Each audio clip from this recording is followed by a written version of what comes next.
How many times in your business life have you had to deal with difficult people? We're going to talk about dealing with difficult people in difficult situations. We're going to cover what mindset to have, how to listen, how to respond, how to make sure that you're designing the alliance with them, and making sure that you're really getting off to the right foot. There's no such thing as authority. There's no such thing as people having power over us. It's something we give people.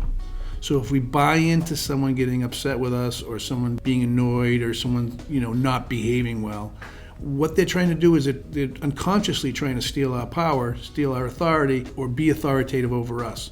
And what we can't do is we can't buy into that, right? And it's really hard as a human being to be in a situation, whether you're in a meeting, one-on-one, and we really start to notice that they're getting annoyed, or they're starting to be a little passive-aggressive. It's really easy for us to be defensive and really not lean into that in an appropriate way. What we really need to understand is that it's up to us to control ourselves. What we have to do is have the right mindset. And it's just like emotional intelligence.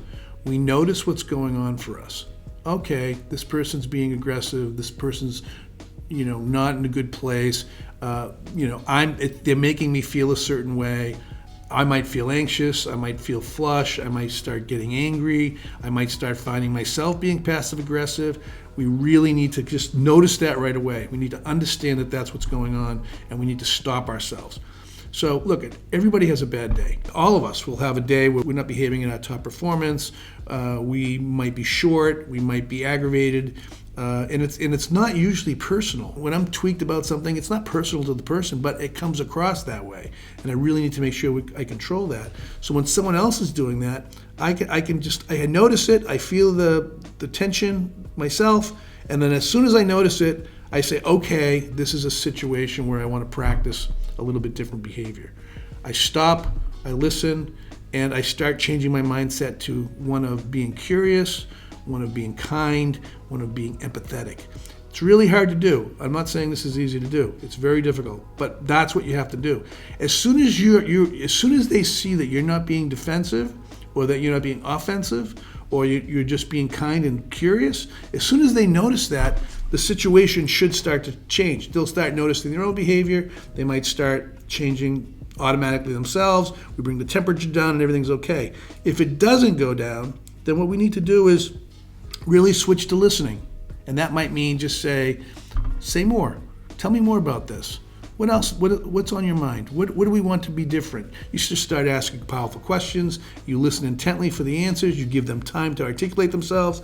Usually people will talk themselves down from whatever aggravation is going on. And you gain a lot of insight into the situation that you didn't have before. So you can make assumptions and respond back. You can be offended and respond back, but that's going to do nothing. Lean in, be curious, be attentive, but also be measured. Be very careful about the language you use. So as soon as you notice that, this person's in a bad place, they're not having a good day, they're aggravated, they're tweaked, they might be tweaked at me, whatever they're tweaked about, I automatically start measuring my language a little bit more carefully. That doesn't mean I don't say the truth. Doesn't mean I say what's on my mind. It just means that I'm going to be measured and careful about the words that come out of my mouth. I'm going to make sure that they're not offensive.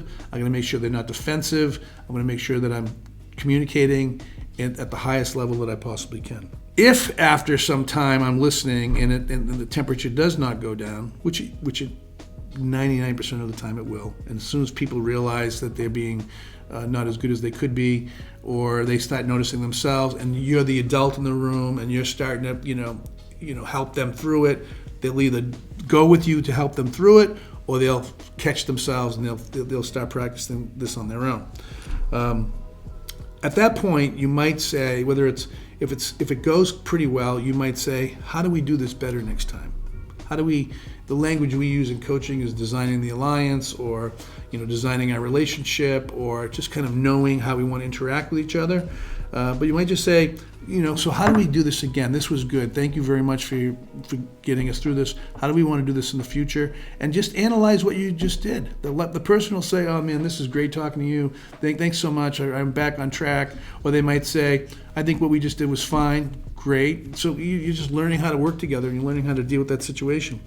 If the person continues to be difficult, and they're clearly, we're not responsible for everybody's well-being. We can try to help. We can try to intervene, we can try to get involved. But listen, if someone's really just having a bad situation going on and they just can't get past something, it's at some point it's not our responsibility, and we got to make them accountable for their own actions. So if someone continues to be bad, I might say, look, let's stop the meeting. And I might just say, let's stop the meeting and regain this later. And what usually happens is we come back to the meeting and people are in a better place. Or they might just have to go back and really reflect for a couple days. Or maybe you have a different situation. Maybe the situation is different where something needs to change about the organization, or change about the roles, or change about how we're going to run the project, or whatever that stuff, that's a reality too. But you want to design this with them as best you can. What helps me is I keep in mind that people have life challenges. People have challenges in their confidence, they have challenges in being overworked, they have challenges in what choices they have to make and decisions they have to make, what people they have to interact with. I have to be totally aware that my reality is not their reality, and I need to really be empathetic about those challenges that they have. It's not my business to counsel them on what's going on with their children or their health or anything else that might be going on, unless I'm invited into that in some way. And even that, it's like there's certain kind of boundaries we want to be careful about. But generally when it's about work, we can deal with it, but it's not our business necessarily to fix what's going on in their life. But we can have empathy for that, and we can have compassion for that, and we can be a friend. The way I approach all of these situations is, even with somebody that I might not get along with really well, or I might not even enjoy being with, right? I try to approach it always as a friend. If I can have that mindset, that vibe comes through, and people are going to respond in a positive way, if not immediately, eventually. If you like this video, hit subscribe.